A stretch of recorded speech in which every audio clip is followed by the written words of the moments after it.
আসসালামু আলাইকুম। আমি ডাক্তার মোহাম্মদ জুবাইর হোসেন। আজকে লাইভে আছি আপনাদের সামনে নতুন আরেকটি টপিকস নিয়ে। সেটা হলো কোমরে ব্যথার সঠিক সময়ে সঠিক চিকিৎসা বা সঠিক সময়ে কোমরে ব্যথার সঠিক চিকিৎসা করা জরুরি কেন।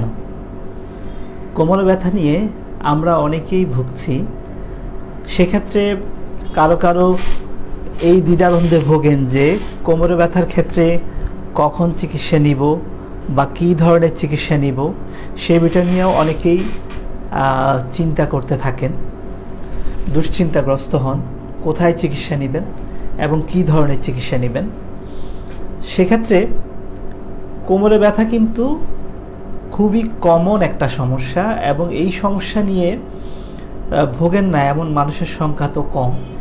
এবং ইদানিং দেখা যাচ্ছে যে এই সমস্যা নিয়ে নানা রকম প্রবলেম নিয়ে কিন্তু আসছে, মানে কোমরে ব্যথার সাথে অন্যান্য অনেক ইস্যু নিয়ে পেশেন্ট আসছে, অনেক কমপ্লিকেশন নিয়ে পেশেন্ট আমাদের কাছে আসছে এবং আমরা এই পেশেন্টগুলোকে ম্যানেজ করতে গিয়ে নানা রকম বিষয় আমাদেরকে অ্যাপ্লাই করতে হচ্ছে এবং সেই বিষয়গুলোর থেকে আমি আপনাদেরকে কিছু জিস্ট বা কিছু স্পেসিফিক কথা শেয়ার করি যাতে করে আপনারা সচেতন হই আমরা এবং সঠিক সময়ে সঠিক চিকিৎসা নেই।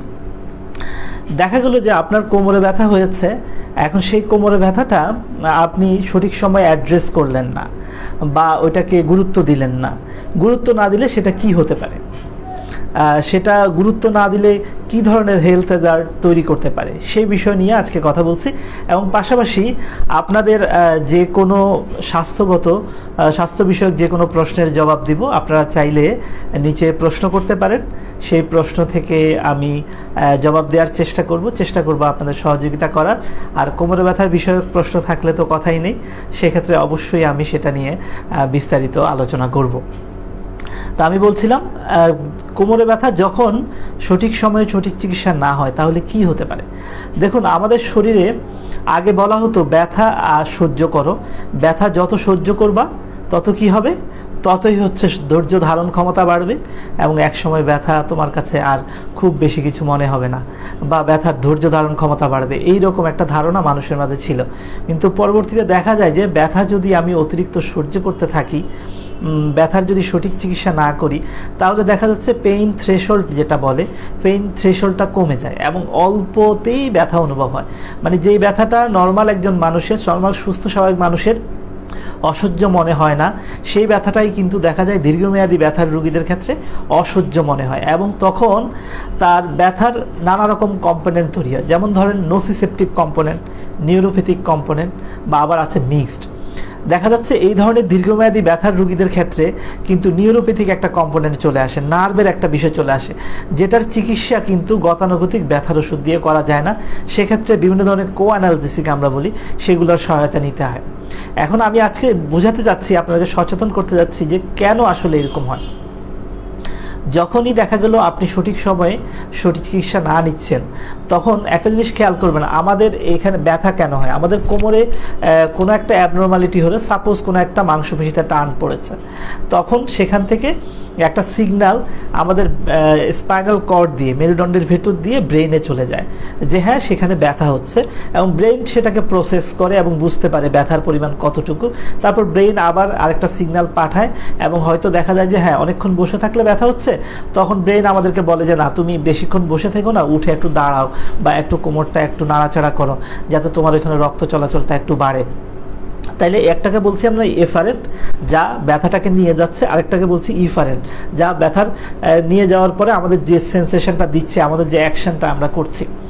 এখন দেখা যায় এই যে লম্বা যে পথ, এই পথ ব্যথা যাওয়ার সময় অনেকগুলো গেট অতিক্রম করে যায়, অনেকগুলো তারের মধ্য দিয়ে যায়। সহজে বোঝার জন্য বলছি, প্রত্যেকটা তারের দুইটা তার যখন একসাথে হয় তখন একটা সংযোগ তৈরি হয়, যা সিনাপস তৈরি হয়। এই সংযোগে কিন্তু অনেক ধরনের মেকানিজম থাকে, যে কারণেই আমরা ব্যথাটা বুঝি। দীর্ঘদিন যখন এই ধরনের ব্যথা, টানা ব্যথা চলতে থাকে, তখন এই মেকানিজমগুলো বা এই সংযোগগুলোতে কিছু অ্যাবনর্মালিটি দেখা দেয়, যেটাকে আমরা বলি সেন্ট্রাল সেন্সিটাইজেশন বা পেরিফেরাল সেন্সিটাইজেশন। সেন্সিটাইজেশন সেটাকে সেন্ট্রালও বলা যায়, পেরিফেরালও বলা যায়, দুই ভাগে ভাগ করে।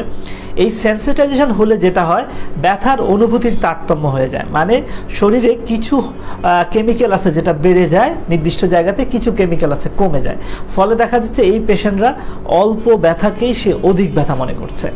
ফলে আপনার দেখা যাচ্ছে শুধুমাত্র ব্যথানাশক ওষুধ দিয়ে এটা ট্রিটমেন্ট করে বা ব্যথার যে অরিজিন যেটা ছিল সেটা ট্রিটমেন্ট করেও দেখা যাচ্ছে পেশেন্টকে আমরা বেনিফিট দিতে পারছি না। কারণ হচ্ছে যেহেতু এটা দীর্ঘমেয়াদী হয়ে গেছে, যেহেতু এটা লং লাস্টিং হয়ে গেছে, সেই জন্য সেখানে সেন্সিটাইজেশন হয়ে গেছে, ফলে কিন্তু আর ওষুধ কাজ করছে না।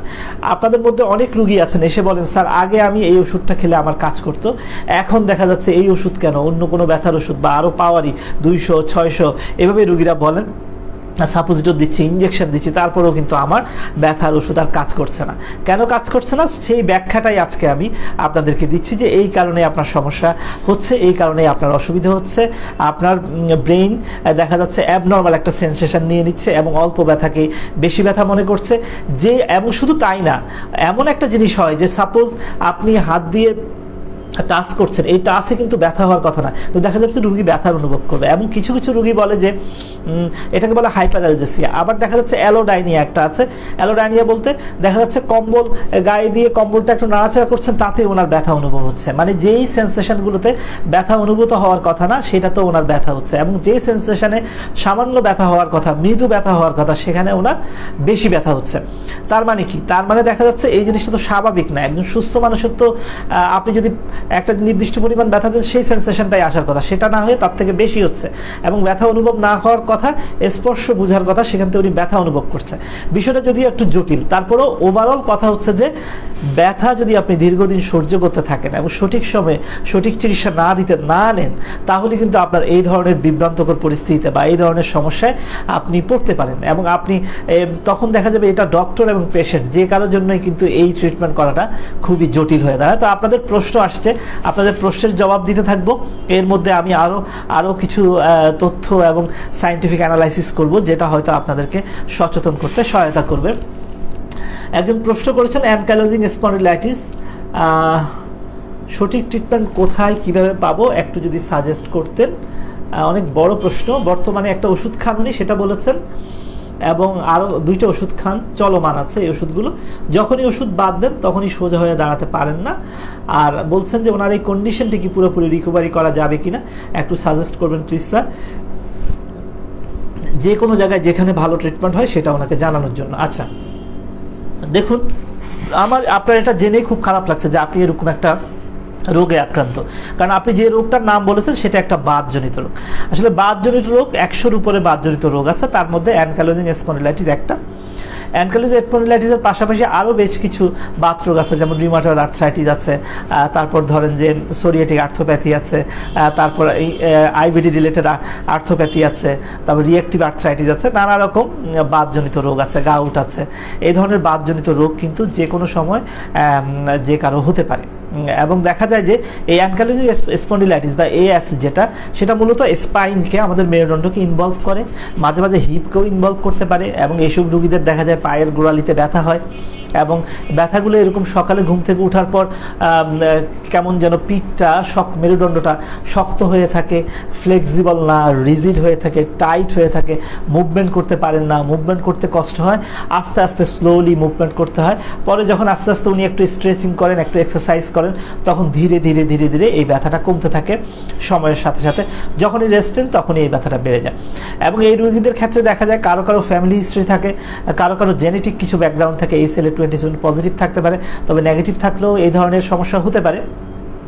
এবং এই প্রবলেমটার ক্ষেত্রে আমি যে বিষয়টা বলতে চাই, হ্যাঁ আপনি হয়তো লিখছেন এই ছেলে B27 পজিটিভ, এটা নিয়ে আমি আলোচনা করছি। হ্যাঁ, এই ছেলে B27 পজিটিভও থাকতে পারে, নেগেটিভও থাকতে পারে, দুইটাভাবে হতে পারে। একটা নির্দিষ্ট ক্রাইটেরিয়া আছে আমাদের, সেই ক্রাইটেরিয়া ফলো করে আমরা আসলে ডিটেক্ট করি যে এটা আসলে অ্যানকাইলোজিং স্পন্ডিলাইটিস কিনা। মাঝে মাঝে দেখা যায় সিবিসিতে ESR বেড়ে যায়, সিআরপি বেড়ে যায়, এই ধরনের বিষয়গুলো কিন্তু চলতে থাকে।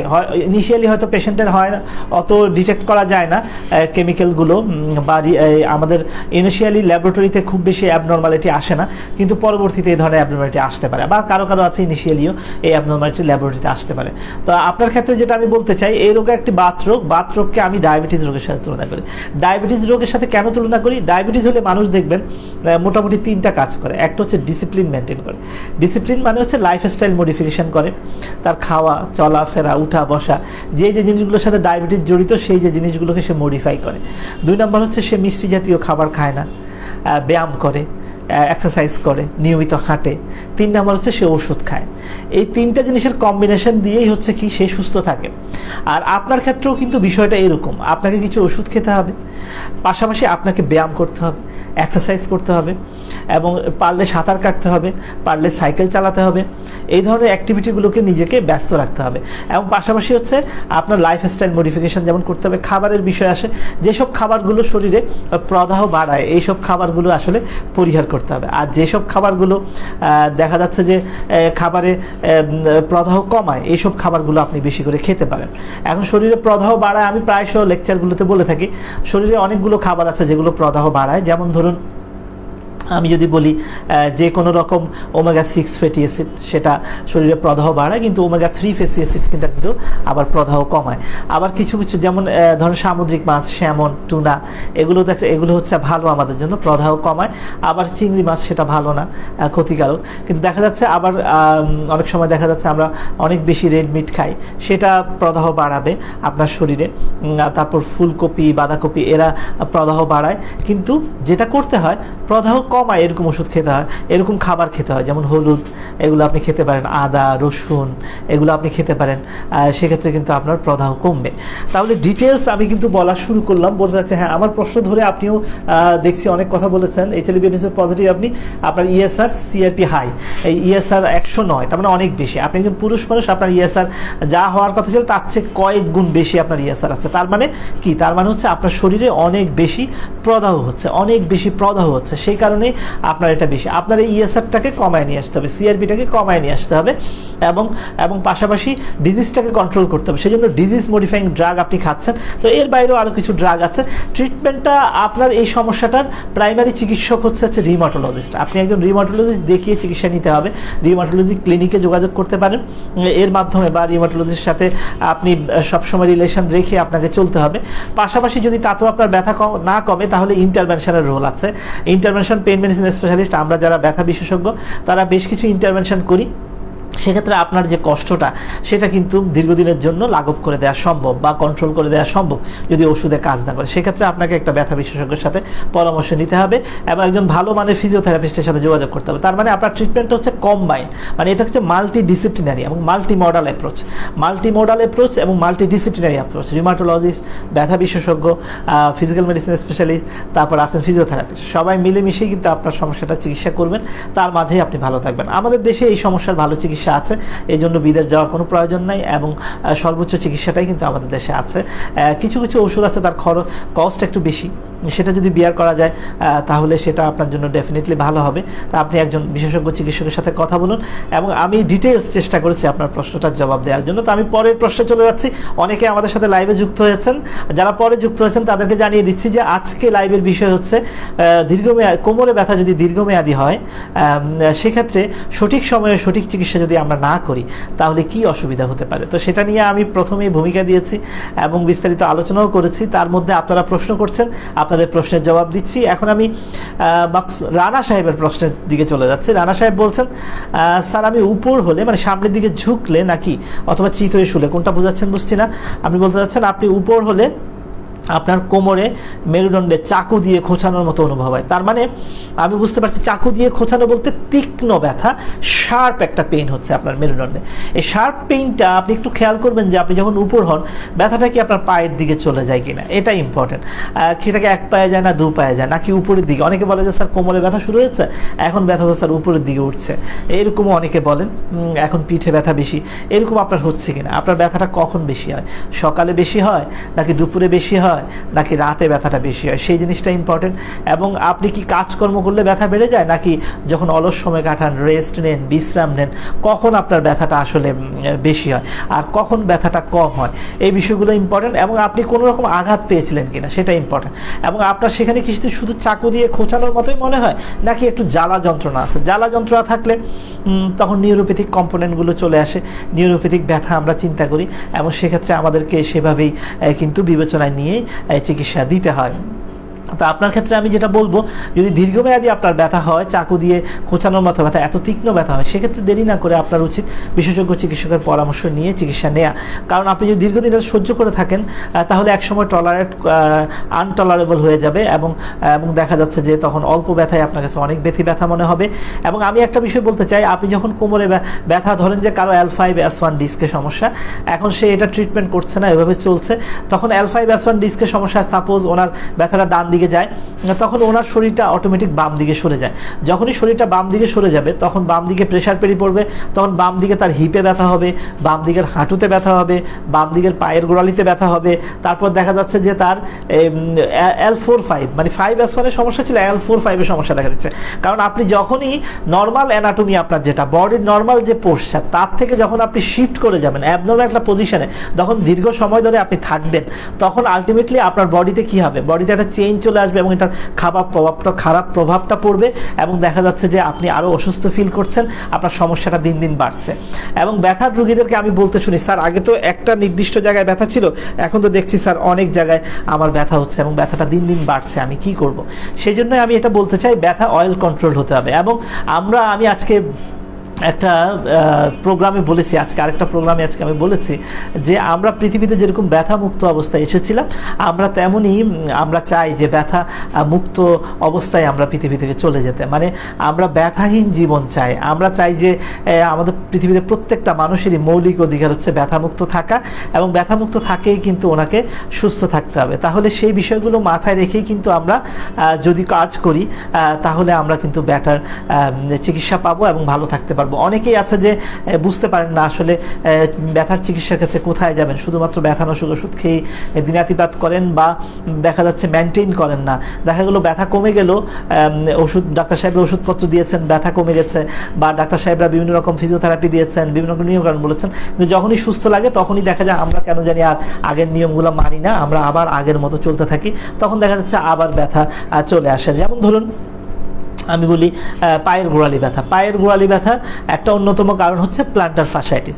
তো এই প্ল্যান্টার ফাশাইটিসটা দেখা যাচ্ছে কন্ট্রোল করা কিন্তু ডিফিকাল্ট। একটা রোগীর যদি ওজন বেশি থাকে তাহলে এটা ডিফিকাল্ট। অনেক সময় দেখা যাচ্ছে আমরা এই পেশেন্টকে বিভিন্ন রকম স্ট্রেচিং এক্সারসাইজ দিয়ে এই পেশেন্টকে সুস্থ করে তুলছি, কারণ ব্যথার ওষুধ এখানে খুব একটা বেশি কাজ করে না, ব্যথার ওষুধের রোলটা কম।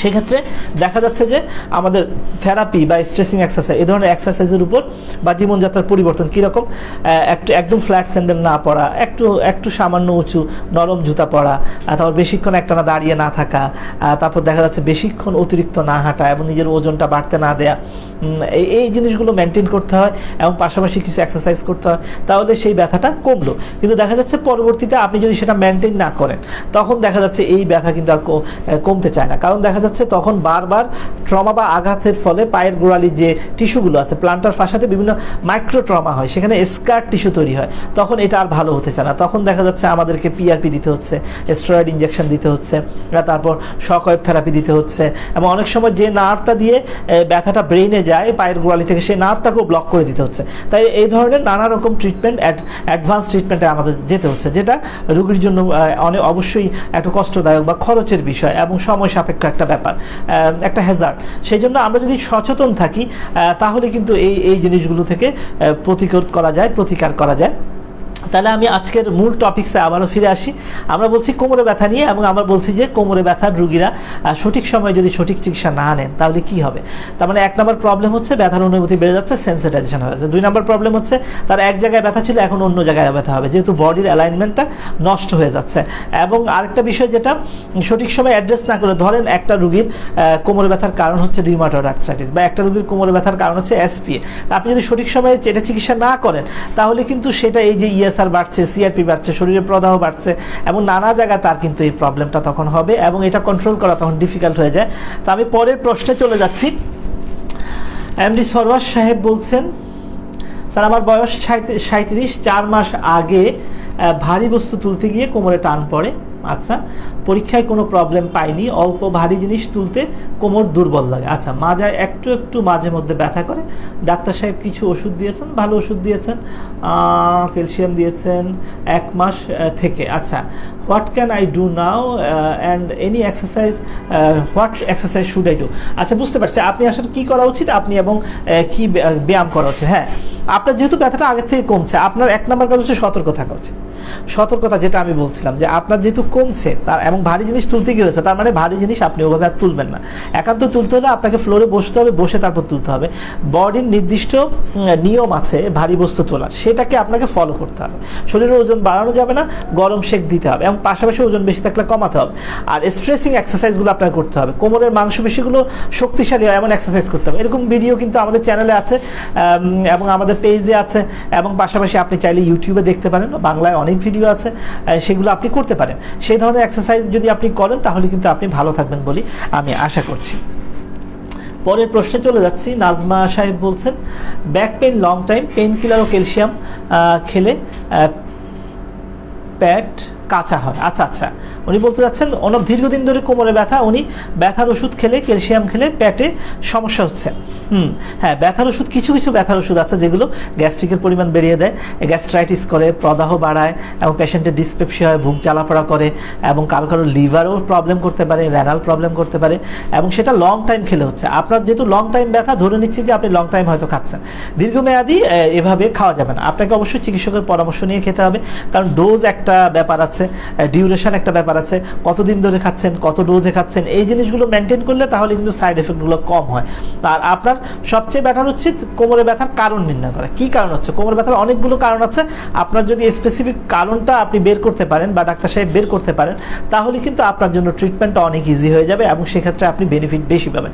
আর যদি কারণ নির্ণয় না হয় তাহলে সিমটোমেটিক ট্রিটমেন্ট হবে, সেক্ষেত্রে আপনি বেনিফিট কম পাবেন, ওষুধ বন্ধ করলে আপনাকে আবার ব্যথা চলে আসবে এবং সেক্ষেত্রে দেখা যাচ্ছে আপনার দীর্ঘমেয়াদী আপনাকে ব্যথার ওষুধ খেতে হয়, সেক্ষেত্রে আপনার এই ধরনের প্রবলেম হয়। ক্যালসিয়ামের যে বিষয়টা, কিছু কিছু ক্যালসিয়াম আছে যেগুলো খেলে কোষ্ঠকাঠিন্য হয়, আর কিছু কিছু ক্যালসিয়াম নতুন বেরোচ্ছে সেগুলো খেলে খুব একটা কোষ্ঠকাঠিন্য হয় না। তো ক্যালসিয়াম চয়েস করার ক্ষেত্রে অনেক বিষয় কাজ করে। কিছু কিছু ক্যালসিয়াম আছে অ্যাবজর্পশন কম হয়, কিছু কিছু ক্যালসিয়াম আছে অ্যাবজর্পশন বেশি হয়।